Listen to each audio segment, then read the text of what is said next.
Hello, everybody. This is Jacob Jans with Writing Launch. We're going to be starting the webinar very soon. It's great to see everybody here. Feel free to say hello in the comment box or say where you're from, or just let us know that you're here. We're really excited to be giving you the presentation today. If you're just showing up, we are going to be starting the presentation in just a couple of minutes. In the meantime, feel free to say hello in the comment box. We look forward to sharing our presentation with you. Ian has put together a great presentation, and I think you're going to really enjoy it. So in just about 2 minutes, we will be getting started with the webinar. So I look forward to what Ian is going to be saying, and I hope you're looking forward to it as well. And in the meantime, oh, it looks like a lot of people are saying hello. Someone from Surrey, BC, Pennsylvania. Hi, James. Hi, Marianne, Christopher. We have people here. That's good to know that you're here. Hello from Oregon. I grew up in Portland. It's good to see everyone showing up. And we are going to be starting in 1 minute, right on time. And if you're just showing up, feel free to say hello in the comment box. And we are about to get started. Hello, hi. Oahu. Oh, that sounds like a good place to be right now. Hello. Oh, and we have a viewer from Spain as well. If you are having trouble getting the video to play, try restarting or visiting the YouTube link which you can get to if you click the title on the video screen. And we are just about to get started. In 1 minute, I'm going to be handing it over to Ian, and he will be giving you a great presentation all about getting paid as a freelance writer. So without any further ado, here is Ian Chandler. Thank you, Jacob. Hello, everyone. This is Ian with Writing Launch, and I'd like to officially welcome you to today's webinar. I have a very jam-packed presentation for you today, and I think you're really going to like it. Basically, what today is going to be all about is getting started as a freelance writer or getting back into the game as a freelance writer. And so we're going to be talking about strategies that I've personally used to successfully get published and paid for my writing. And I think you're going to learn a lot from them. And if you have any questions, please do ask, because we will have a Q&A segment at the end. So without further ado, let's get started.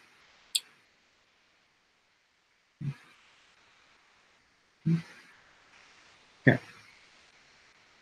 So all of this information that I'm going to be talking about today is coming from our course, the No BS course on freelance writing. And this is our introductory flagship course that we recommend to all of our new members. And so I'm breaking down the most important information from that course and sharing it with you for absolutely free. One of the questions that we get a lot is just how to start a freelance writing career. And it can be really intimidating, especially if you're brand new to it or if you haven't been in the fold for a while. It's a very intimidating market right now, and it has been for the last few years. And so as a result, we often get asked, what's a good way to start? Or I don't have any experience. I'm afraid that, I'm not good enough. And what I'd like to do today is show you how you can be able to start a freelance writing career or kickstart it again without any previous experience, without really much of anything except the ability to write. And I think that once you realize sort of what you really do need and what you don't need, that might quell some of those fears a little bit. I hope so. What I'd like to talk about today is a formula for success. And of course, it's not going to be super simple, but it is guaranteed to work if you follow it through and keep trying. But before we begin, a few notes I'd like to say. First of all, and this is a big one that I want to emphasize for everyone involved, you don't need any experience to start. This is, like I said, a question that we get a lot. A lot of writers are afraid that they don't have enough experience, and this very well might be you. Maybe you've never been published, or you've never been, you don't have any byline to work that's credited with your name, or maybe you're just having trouble even getting, finding opportunities to do that, or maybe you have a few pieces, but maybe they're outdated, or you don't want to use them or something like that. So what do? Well, fear not, because today the barrier of entry is so low to be a freelance writer that you really don't need any experience to start whatsoever. And I'll explain why a little later on, and you'll understand as I go through the presentation today. But just keep that in mind, that if that's been stopping you, please don't let it, because it really doesn't need to. I understand why a lot of people think that, and I certainly thought that when I started out. When I started out, I was still in college. I didn't really have a lot of publication credits to my name, but I was able to get started because the internet has just leveled the playing field so much, and that makes it perfect for all of us freelance writers who need platforms to write on. So please keep that in mind as we go through, and I hope that that can empower you to take today's information and really go use it.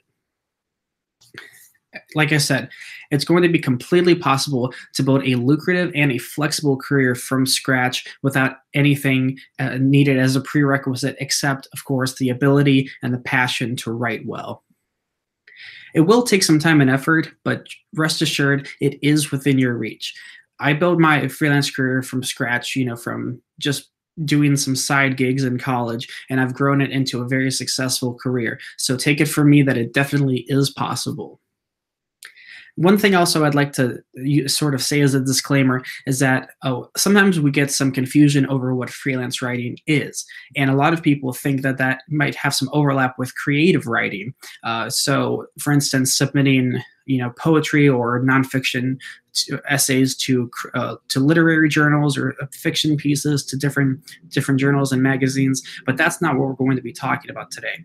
Typically, when we talk about freelance writing, we just mean writing for online publications in the nonfiction sphere, writing for clients, writing for business, that sort of thing. So I just want to make sure we're all on the same page before we continue. Basically, if I were to break it down, I would say there are 3 very general steps to getting started with freelance writing. And even if you've already been starting, I think some writers tend to skip these steps, and I certainly skipped a couple of them. So these are generally just what you need to do to get off the ground as a freelance writer. The first step is to brand yourself. So that means, who are you? What kind of writing do you do? And most importantly, what value do you offer? And why should people invest in your services? That is key. That's what you're going to want to focus on, that idea of providing value to your clients and your editors. The second step is to just get some experience, which I know is a lot easier said than done, but we'll go into how you can. You just need to take up some writing jobs, preferably, of course, paid jobs. Use that experience to build up a portfolio, and then refine your goals and your vision. So basically, once you've sort of either tested the waters as a freelance writer or gotten a few pieces published, you can decide where you want to go next and what you want to do. And then you want to find more work, because obviously that's the bread and butter of a freelance writing career. And to do that, of course, you need to think about what kind of jobs you want, and then find those kinds of jobs. Now, obviously, these are just very general steps, and I'm going to go into detail on all of them. But just keep this formula in mind as we go forward. Like I said, step 1 is branding yourself. And this concept of building a personal brand isn't one that a lot of freelance writers are taught. When you go out there, you're basically taught to, join a content mill or go on Upwork or something like that, and then just use that as a launch pad for a career somehow. And no one really tells you how to. But the idea of building a brand around yourself and around your value is critical if you want to make it as a freelance writer. And that's because at the end of the day, you're not selling your writing, you're selling your value, right? So your writing is just a medium by which you provide value. Think of it this way. If you're writing an article for a client, let's say it's a blog article that they're going to post on their blog to get more readers to hopefully buy their products. So what you're selling is not that blog post. You're selling the opportunity for the site to get more readers that can turn into customers. So you need to think of things in that regard, where you're thinking of the end value that you can provide instead of just the writing. And I see this, I've certainly made this mistake before, and I see a lot of other people making it, where they sell the writing and then it ends up not being as powerful or as convincing as it would be if they focused on selling the value. So this is going to be a recurring idea throughout this presentation. And in order to communicate your value, you have to learn and master branding. It's very important, and you'll see why as we go on. First, I'd suggest thinking about these two questions. What value do I bring, and what is my niche or my style? The reason I say you should think about these two questions is because they provide a good outline of how to think about your personal brand. And what you should do is, I would recommend, consider creating a sort of mission statement that answer those questions. So a statement of what you're going to do for your clients and editors, or in other words, what value you bring to the table. So for example, you might say, I'm a health and wellness writer who helps busy people eat better and exercise more. And this is a very simple statement, but you can see it answers those two questions, and it helps you define your personal brand. So instead of just being a writer, who writes about health or whatever, I'm a health and wellness writer who helps busy people eat better and exercise more. And that's a very specific audience. It's a very specific goal, eating better and exercising more. And it answers those two questions. You can see what the value is, which is helping busy people eat better and exercise more. And then the niche and style is, I'm a health and wellness writer.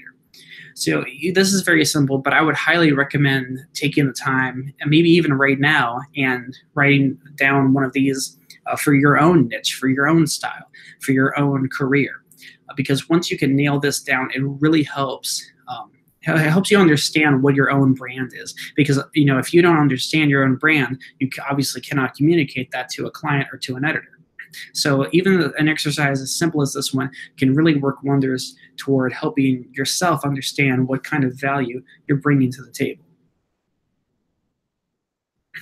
So I would recommend further, think about the niches that you write in. And don't go overboard. I would focus on one or two niches at first, and it might be interesting to know that many veteran freelance writers write in only one niche. They specialize. So when you're thinking about your personal brand, try to focus on just one or maybe two niches. Don't write a long novel about 10 niches that you write in, just because it helps to focus at first and hone in on a couple niches so that you can take a more targeted approach. And it also helps you understand your brand better.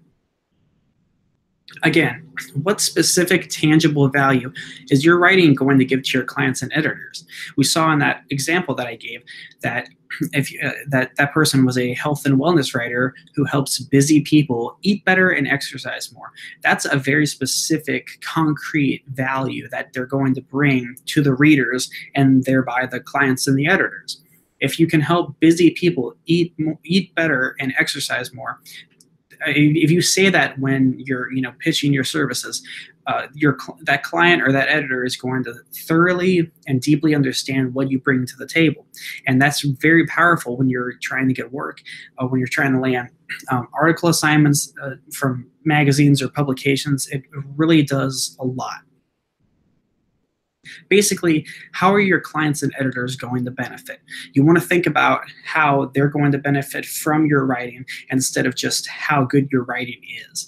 So like I said, think about those end benefits that the readers and thereby the clients and editors are going to gain. And this does require thinking like a business person, which is a little, it can be awkward at first, especially if you're not used to it. But the more you think like a business person, the better you'll be able to sell yourself, because after all, you are selling a service.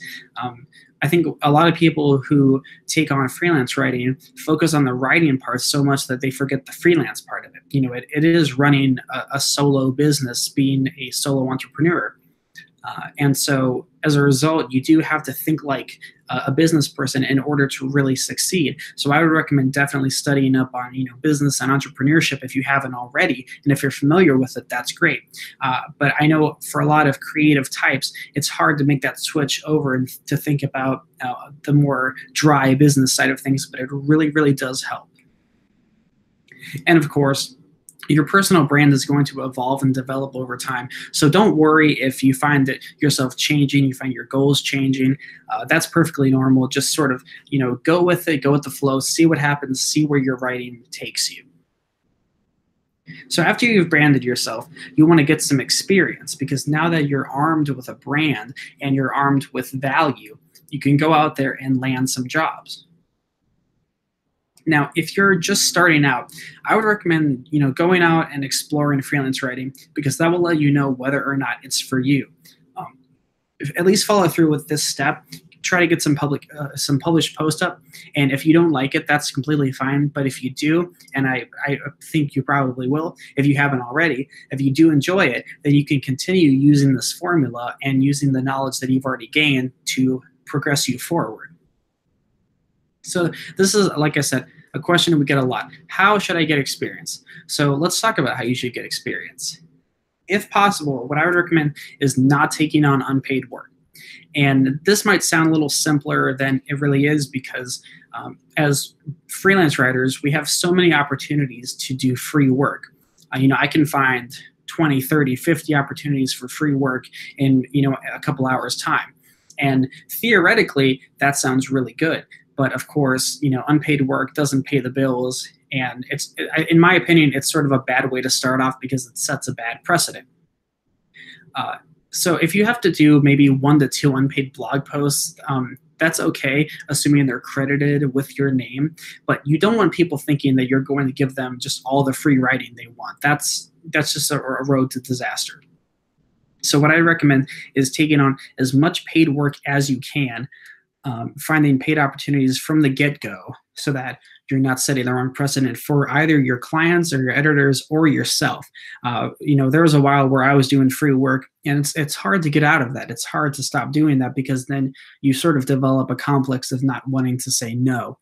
So it can be very dangerous, but as long as you try to avoid that, you'll be all good.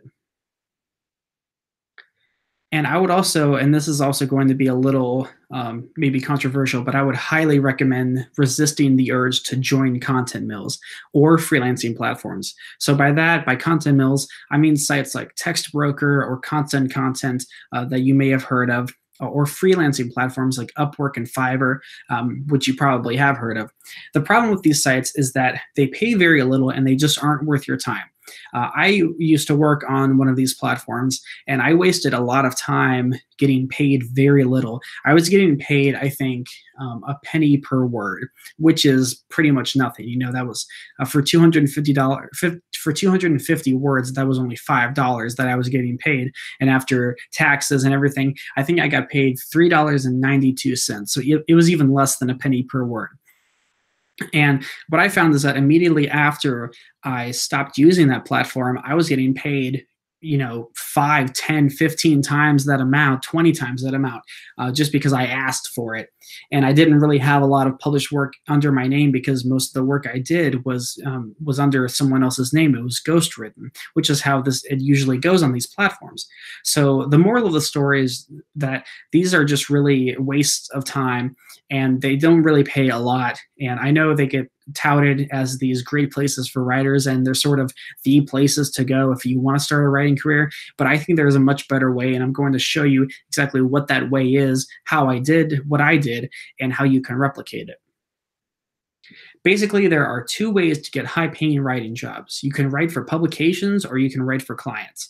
And we're going to be talking about both of those separately today. Writing for publications tends to be what more freelance writers want to do, especially those who are coming from creative writing.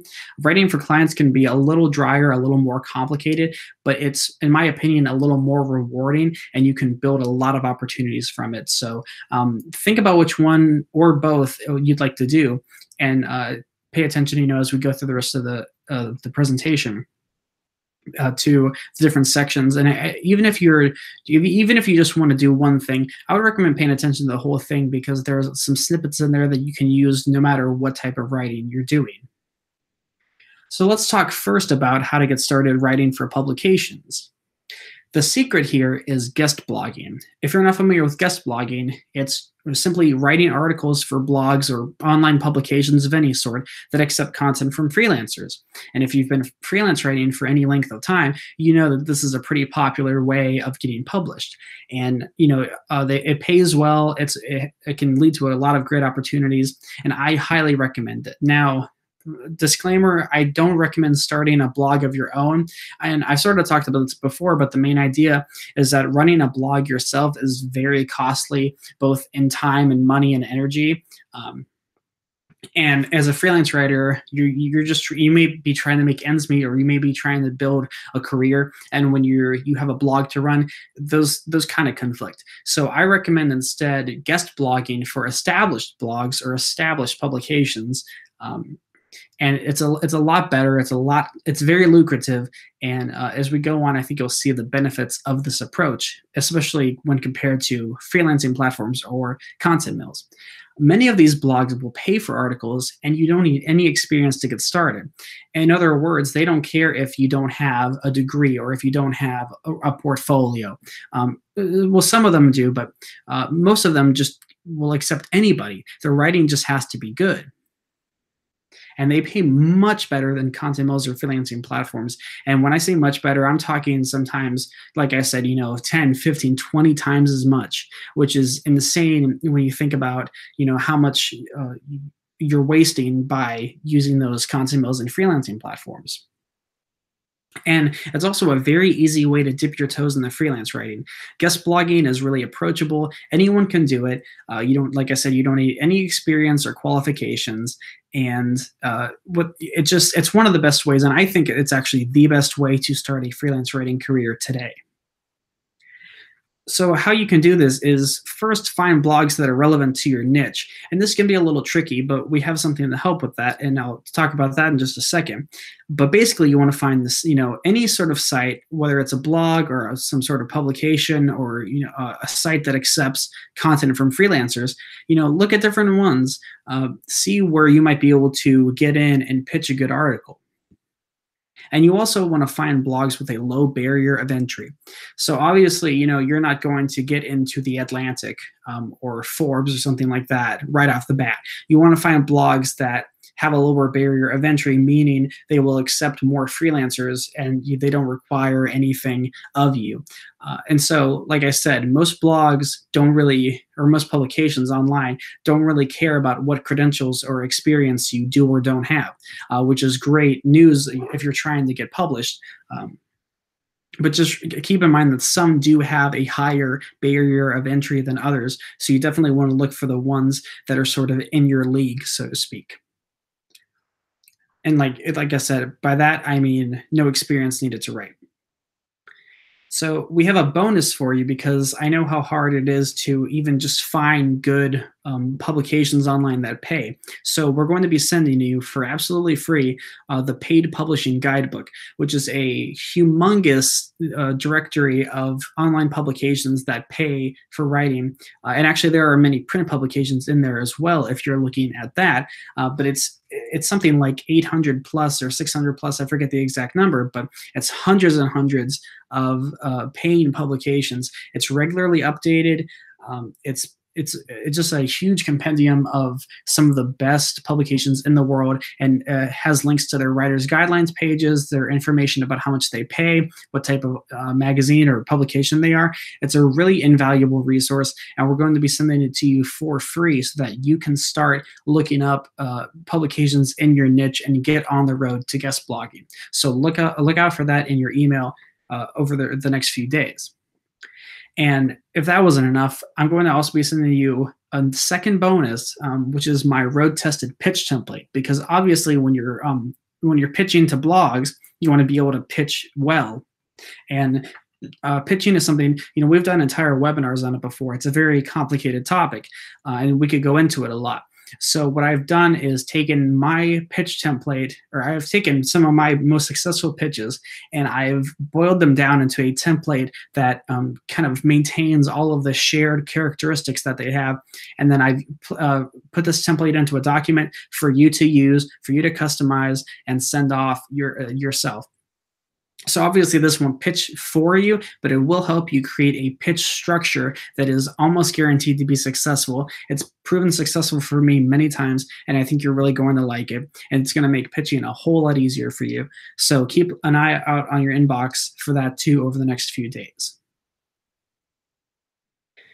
Now, once you've gotten a few published and byline posts, you can set up a portfolio. And that part about bylines is very important.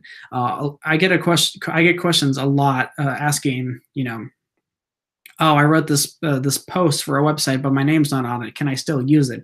And that gets into murky waters and gray areas, and it's really tough to deal with that. So it's best if your content is credited to your name. So it'll say, by Ian Chandler, or whatever your name is. And that's very critical. So once you've gotten a few published and byline posts, you can set up a portfolio. And there are lots of options for this. I like Contently. There's Journal Portfolio, a site called clippings.me. There's LinkedIn. You can use a website. Basically, it really doesn't matter where you host the portfolio. The only thing that matters is that editors and potential clients can easily view it. So any of these options will work just fine.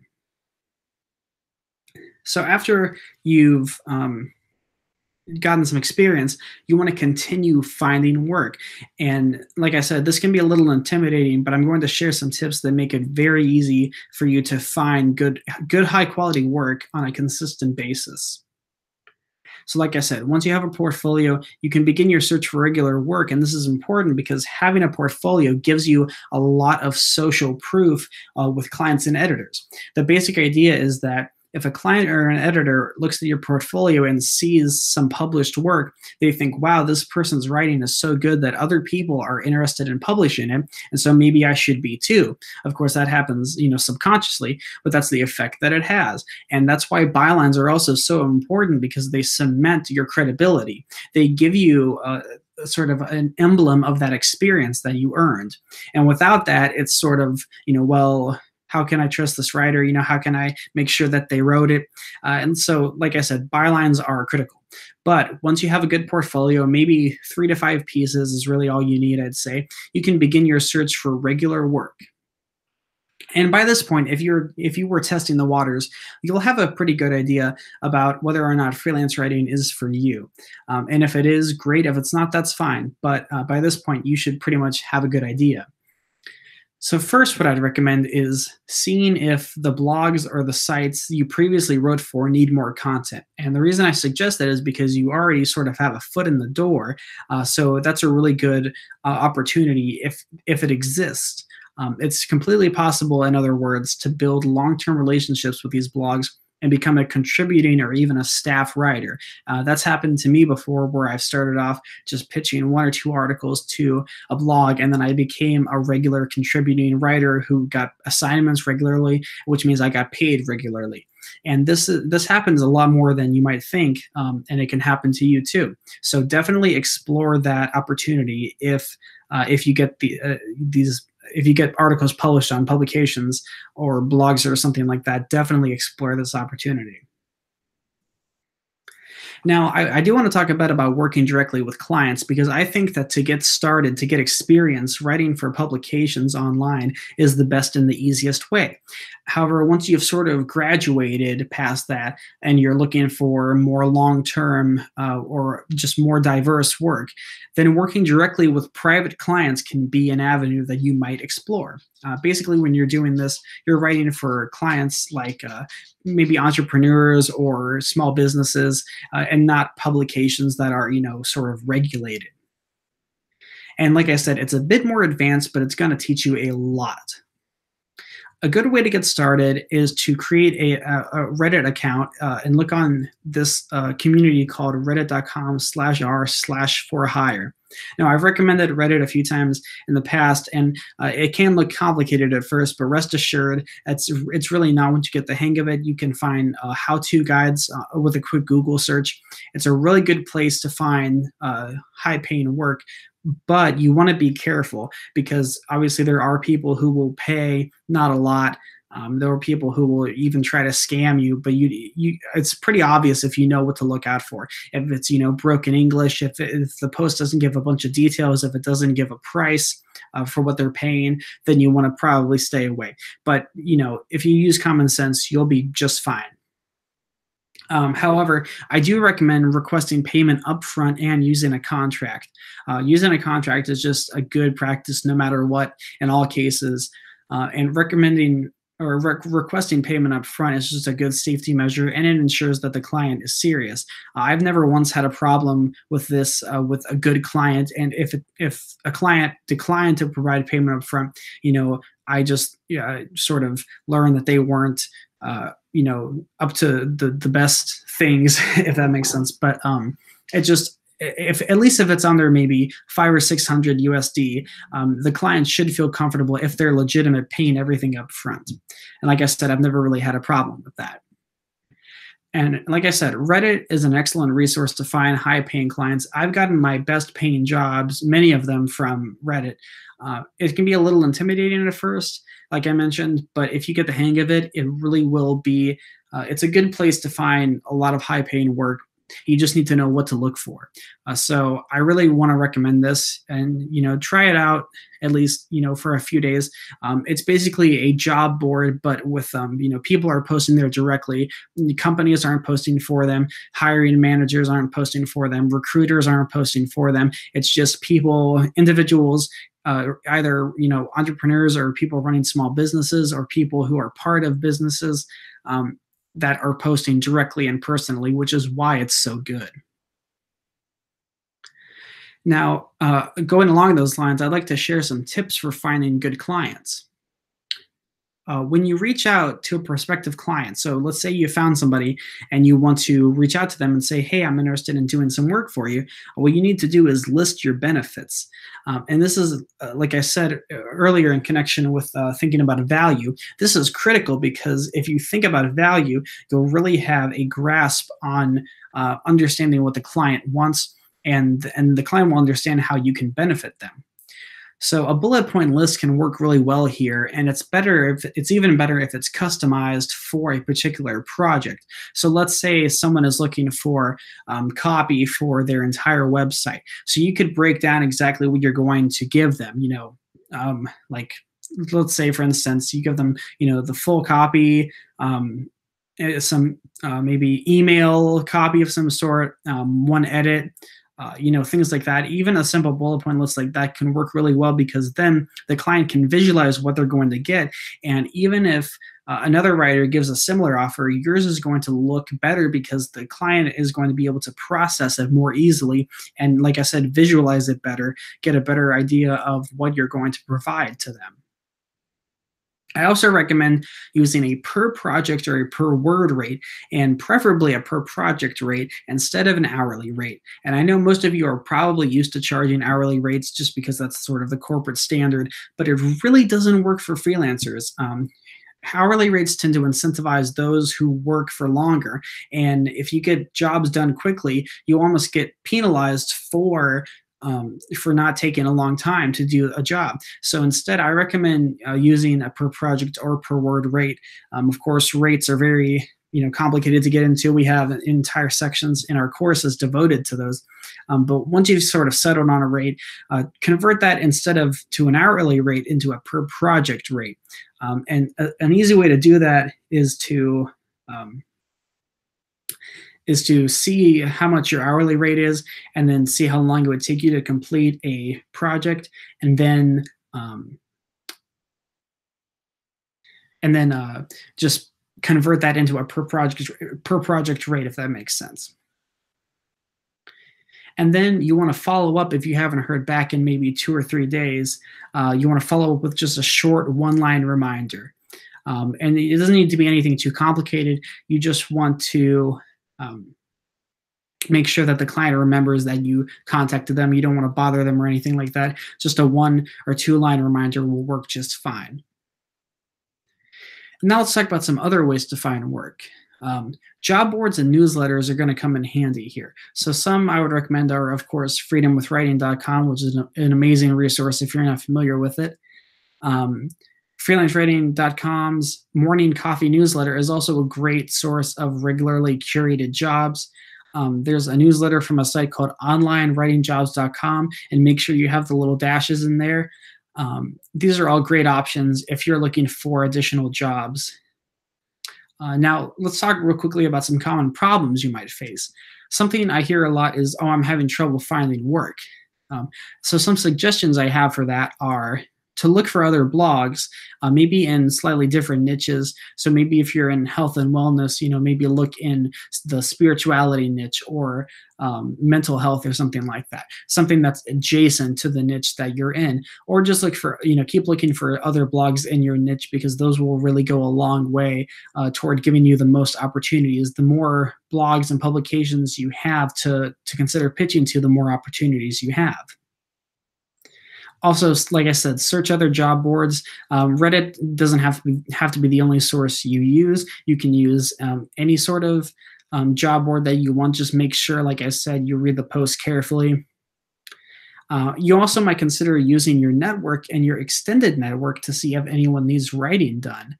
And this can be a very powerful method, especially if you have a large network of maybe people who are in business and need work done, or maybe some friends of friends need some writing done. The possibilities can be really large and really varied if you take this approach. And again, it might not work for you, but it is worth trying. Another thing I hear is that, oh, I can barely make time for writing. And I understand this. I always, tend to have busy days, but it's really easy to make time for writing if you know how. And even if you just have an hour a day, you can start a freelance writing career. So if you're busy, maybe you're, a parent or you have a full-time job, you can still, even if you just can clear out an hour a day for freelance writing, you can get started and grow a successful freelance writing career. And to help you with that, I'm going to send you a third and final bonus that is a little guide called Maximizing Your Writing Time. We have even a course based off this, but this is a little guide that I wrote up to help you find ways to reclaim more time throughout your day and how to basically find more time to write and do your freelance writing career. It's a great resource. We've gotten a lot of positive responses from it. So if you've been having trouble finding time to write, this guide will help you greatly, and I think you're really going to enjoy it. So watch out for that coming to your email in a few days as well. So just to wrap everything up, before we do the Q&A, starting a freelance writing career with zero experience is completely 100% possible. You don't need any credentials, and I hope I've shown you how you can just take your passion and your ability to write well and turn that into published work. And thanks to guest blogging, like I said, the barrier for entry is so low that getting published is easier than ever, which means consequently starting a freelance writing career is easier than ever. As long as you avoid, content mills and freelancing platforms, you'll be all good to go, and it'll be a lot easier than you may have thought. Learn to sell your benefits, not your writing. We talked about this from the get-go, and I just wanted to underscore it again because it's so critical to having a good freelance writing career. You want to learn to think about value and not just how good your writing is, which, like I said, at first it's kind of counterintuitive, but eventually you'll understand just that you'll get the hang of it, and you'll focus on your value, and then your clients and editors will understand better how you're going to benefit them and why they should pay you to write for them. Like I said, we're going to go over the steps just one more time before we go into the Q&A. Step 1 is branding yourself, developing a personal brand around your value and your benefits. Step 2 is getting that experience using guest blogging as a way to build up a portfolio. And then step 3 is finding work and growing, whether that's continuing to write for publications and maybe even trying to become a regular writer, or just working with clients privately and expanding your network in that way. So with all that said, we'll move into the Q&A now. We'll answer as many as we can. We'll try to keep everything to about an hour's time, which gives us about 20 minutes for the Q&A. So let me turn this off real quick.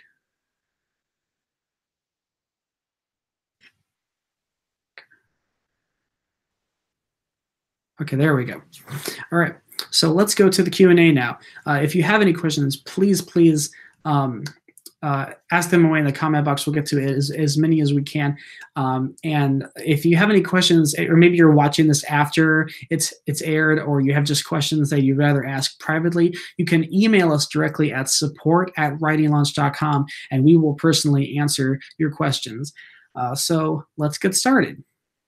All right, we have a question from Catherine, who asked about the job boards and the newsletter list. Yeah, the job boards, you can go back through and view them on the webinar, but they are freedomwithwriting.com, which is a fantastic resource. And it's actually Jacob's business, which I'm sure you're familiar with, his site that provides lists of publications and writer's guidelines and information like that. And it's a great resource. I highly recommend checking that out first if you haven't already. Then there's freelancewriting.com. They have a newsletter called the Morning Coffee Newsletter. And what that newsletter is a curated list of freelance jobs. And sometimes you get jobs that are more long-term and that do require some credentials, but not all the time. But it's a great way to kind of change up where you're looking for jobs. And the other one is a site called online-writing-jobs.com. And it's important you have those dashes, because I accidentally typed it in one day without those dashes, and it took me to a content mill, and that's definitely not where I want to send you guys. So make sure you have those dashes in. It's very similar to the freelancewriting.com newsletter, but it's a little varied in its scope and the kind of jobs that you'll see. So I definitely recommend it if you're looking to just switch up where you're looking at. Let me go through. Oh, here's a good question from Nirman, who asked, I hope I pronounced it right, Nirman, how fast can we grow as a freelance writer? That's a very good question. I mean, of course, it'll vary for everybody, but I think overall, it's a thing where you get out of it what you put into it. So the harder you work and the more you put into it, the faster you'll grow and the more opportunities you'll have, because no one's going to bring opportunities to you. Obviously, it's something you have to go out and actively search for. And it took me a little bit before I was really getting regular jobs, and that's just sort of how it goes. But if you work hard, if you keep looking for opportunities, if you try to expand your network as much as possible and find as many opportunities as possible, then you'll grow pretty quickly. It took me about, I'd say, a year and a half to the point where I was doing it full time. And certainly after two and a half years, it was very steady for me. But I've known writers who get jobs right off the bat, who grow their career in like 6 months.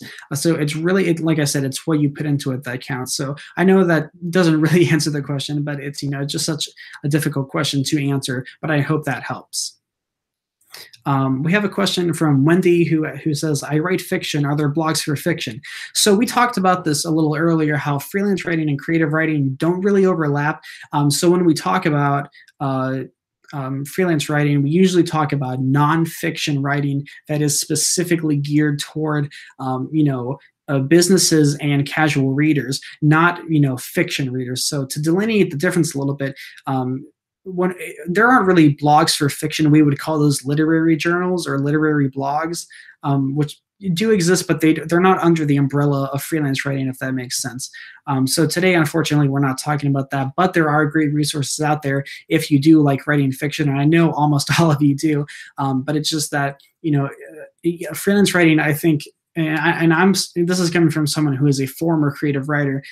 Freelance writing has offered me so many opportunities and has made, such a difference in my life that I just wanted to share it with you. And so there's definitely opportunities for fiction, but that's just not what we're talking about today. So sorry, but I hope that helps. If you're looking, for that, you definitely can find it. Let me See this? Okay, here's a good question from Chris. He says, I have some work that I've done under my own brand on Medium. Is that something that would be useful for a portfolio, or is it better to have stuff under a variety of venues? For those of you who don't know, Medium is basically it's an interesting combination of a personal blog and a platform. You kind of need to read it and see it to get a full understanding of it. But it is self-published work, so mostly there are some instances where you can get published under other sort of publications on that site, but for the most part, it's self-published. So, Chris, I'm assuming that your work is mainly self-published, and so I think this also falls into the question of, is self-published work okay to put in a portfolio? And I always say no, and the reason is because it gives you no social proof. Basically, anyone can start up a blog and get writing published on the internet in a matter of minutes. I could get 10 blog posts published in the next hour. But those don't really count, because, in my opinion, toward a good portfolio, because they don't show that anyone else is interested in your work. Basically, they just serve as samples of your writing. And when a client or an editor is looking at your writing, that's only one thing that they want to see. That's maybe 50% of the equation is the quality of your actual writing. The other 50% is seeing that social proof, seeing that you have the credibility or the quality to be published somewhere else. And so when you're starting out, definitely I would recommend getting published on, like you said, a variety of venues before going on and trying to find more work. So I hope that helps.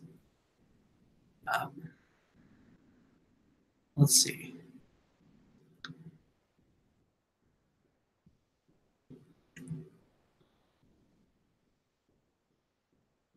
Okay. Here's another question. We tend to get a lot of questions about creative writing, and I don't definitely understand why. But this is really interesting. When it comes from Michael, who asks, what if you feel strongly about types of creative as well as freelance writing? How do you decide? Can freelance be a bridge to creative? And that's interesting, because usually I hear it the other way around. A lot of people, have trouble finding work as a creative writer, and so turn to freelance writing as a secondary option. I don't really hear about it the other way.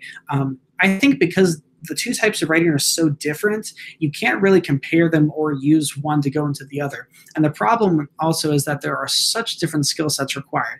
I used to be a creative writing major in college, and when I started freelance writing, I was lost. I didn't know what the heck to do. It was very complicated. I had to learn to think like a business person, which was really weird for me. I had to write very differently. I was used to writing, detail and very florid prose, and all of a sudden I was having to write this very, what I thought was cut and dry copy for websites and clients and things like that.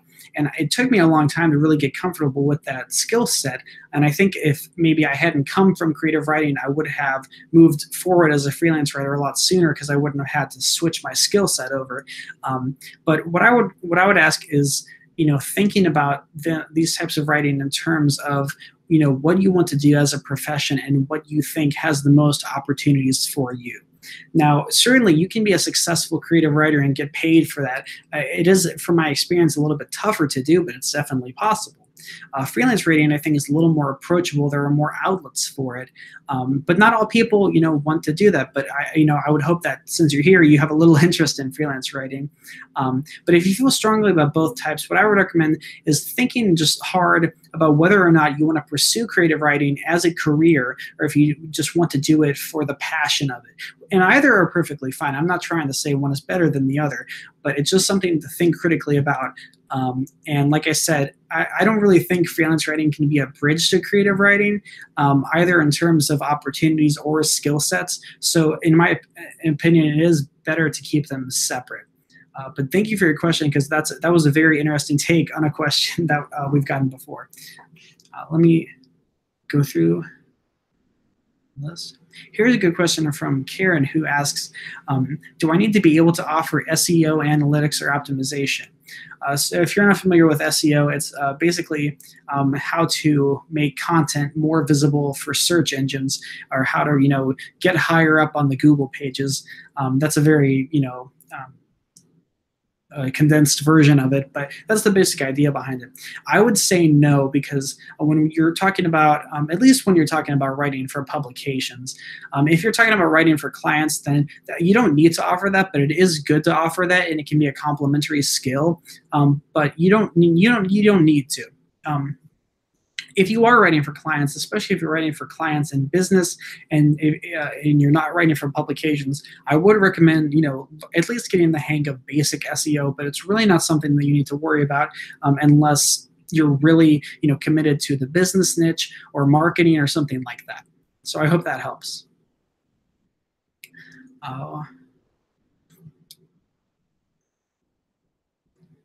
Okay, we have a question from Amber who asks, some publications offer copies of the published material, say a book, but that still count as unpaid. It would, yeah. You're not receiving monetary compensation for your time, and I think that when places offer a physical copy of a publication or whatever, it's not really the best. It kind of works out to be better for them, but not for you, because it's basically just a little vanity prize. I would definitely make sure that you're always getting monetary financial compensation for your work, and not some sort of bartering or trade-off of services, unless that's what you're specifically looking for. We have a question from, this is a good question from Sammy, who asks, will blogs and publications pay immediately? This varies so wildly. A lot of them will, but what you have to do is check the writer's guidelines to see how they pay, when they pay, and things like that. I've had, such a variety of experiences. Some blogs pay the day after through PayPal. Some blogs pay after like a 30-day period, and they send me a check. It really, really varies, but you'll find that information either in the writer's guidelines section of the publication, or you can just ask the editor, because they're there to help. So that's a very good question. I'm glad you asked it. Thank you.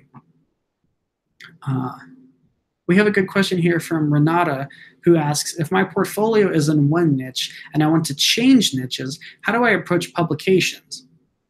This is a really good question because it's sort of the same question as, do I need experience? Because if you're changing niches, you don't have experience in that second niche. What do you do with your existing work?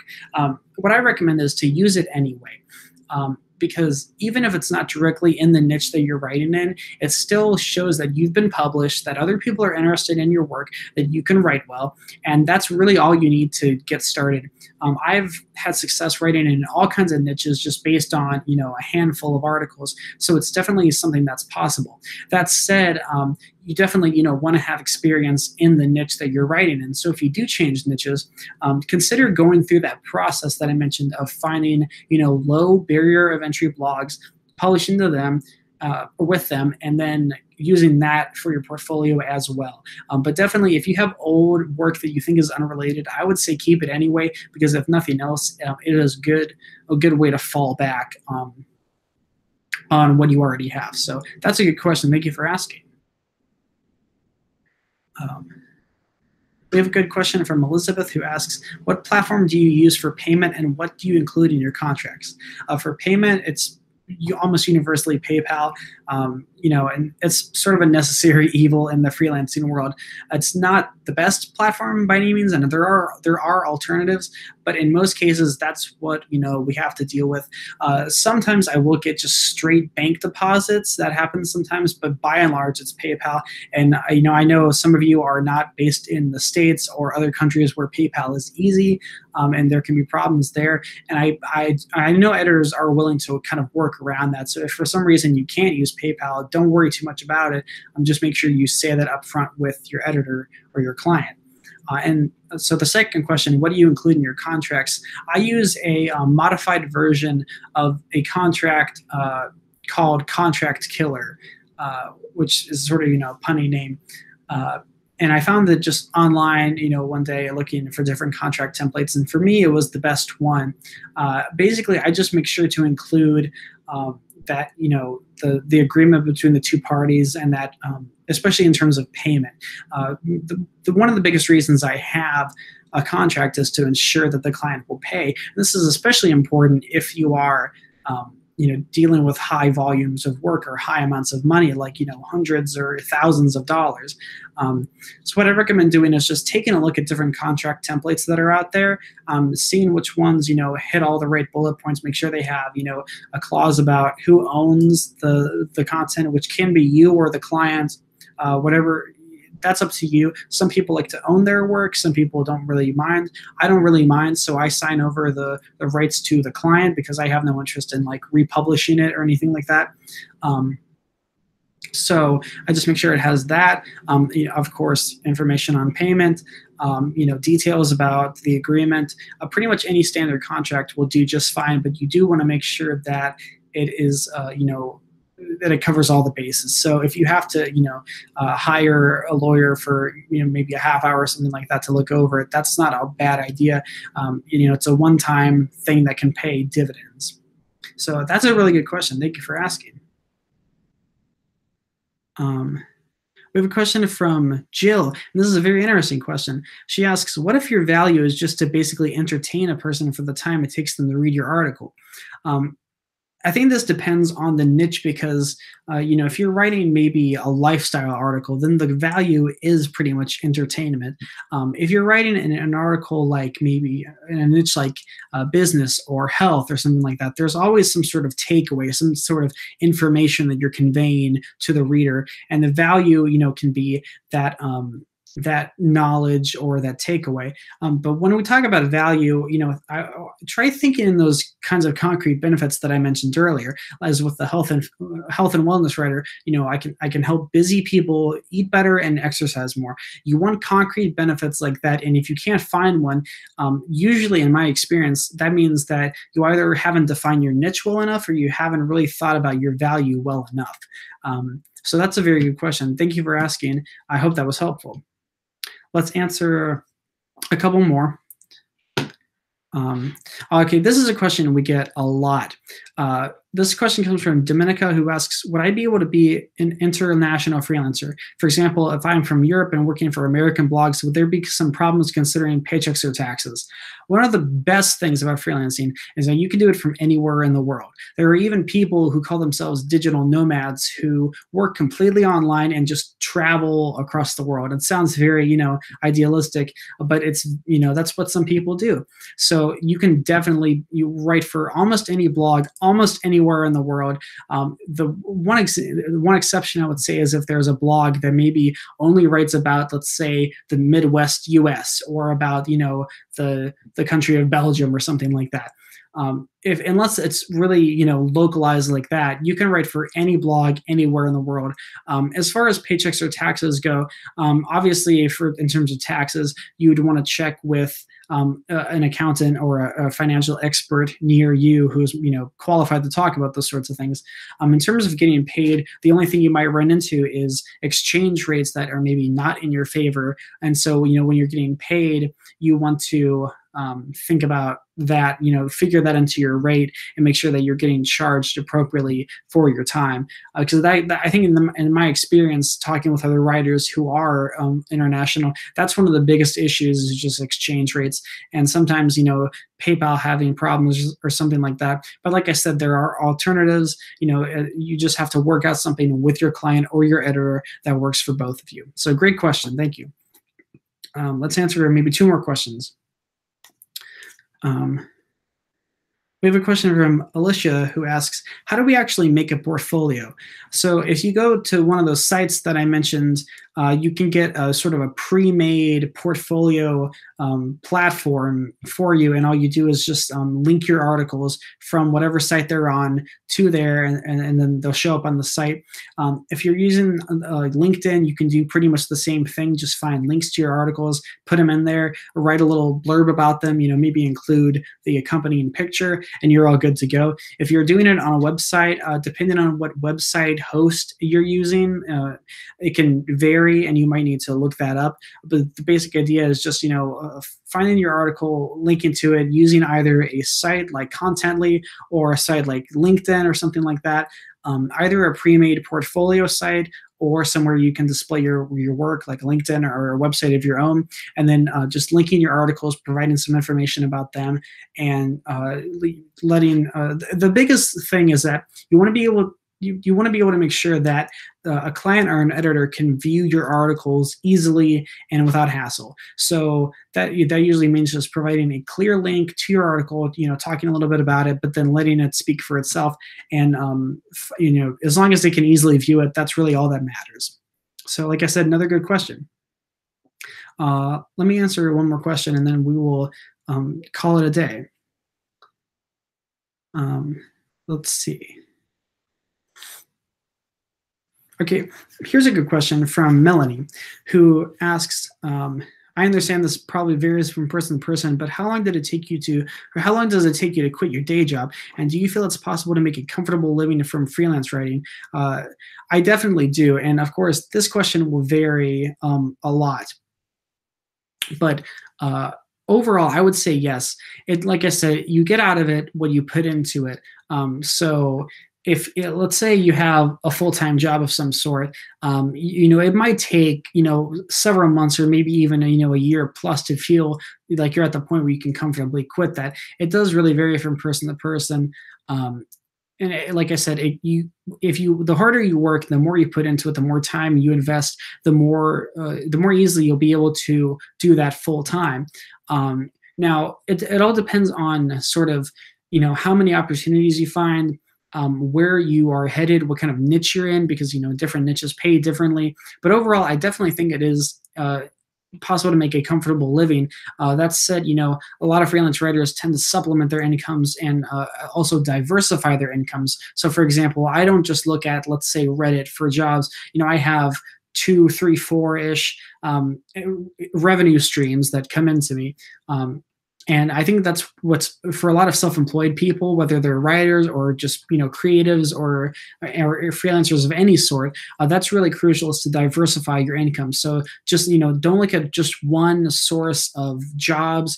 If you find one really good long-term, well-paying job, don't just pay attention to that. Try to find a few things, and I think quickly you'll be able to reach that point where you're making a comfortable living, or at least paying the bills and then some. So I hope that answers your question. We have a lot of great questions today, and if you are watching this on the replay or you just have any other questions, feel free to email us at support@writinglaunch.com, and we will answer all of your questions. So I hope you have enjoyed today's webinar. Any questions, like I said, let me know. Feel free to watch this later. Feel free to share it. If you need anything, or just an email away. So I really hope you enjoyed today's webinar. I had a lot of fun doing it, and I hope you have a great rest of your day.